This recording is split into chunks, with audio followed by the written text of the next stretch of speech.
دلوقتي بقى احنا في الموسم بتاع اجمل ملوخيه يا جماعه، الملوخيه الخضراء. فاحنا لازم ان احنا نستغل انها موجوده. فقلت بقى نعمل حبه ايه، ملوخيه خضراء كده النهارده. جبت الملوخيه بتاعتي وحطيت الشوربه، كان عندي شوربه فراخ، وبعدين حطيتها بقى وكتفتها كده طماطمايه، وبعدين نحط فيها بقى الملوخيه بتاعتنا ديت. انا كنت عاملاها شايلاها في الفريزر اهيت. الشوربه معايا ادي يا جماعه الملوخيه ديت.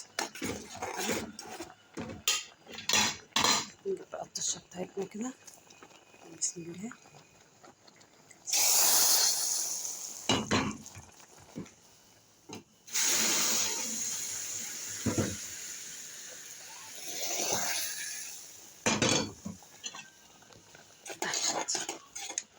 شفتوا شايفين جميله ازاي اهيت.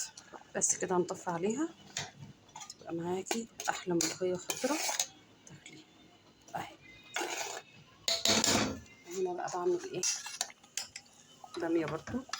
عندي حد بيحب الباميه وحد بيحب الايه، الملوخيه، فهنا بعمل باميه. تمام كده. انا حبيت بس اوريكم الملوخيه الخضراء بتاعتي اللي انا بعملها دلوقتي، وكانت في الفريزر، بتبقى حلوه وجميله ومفيش اي حاجه.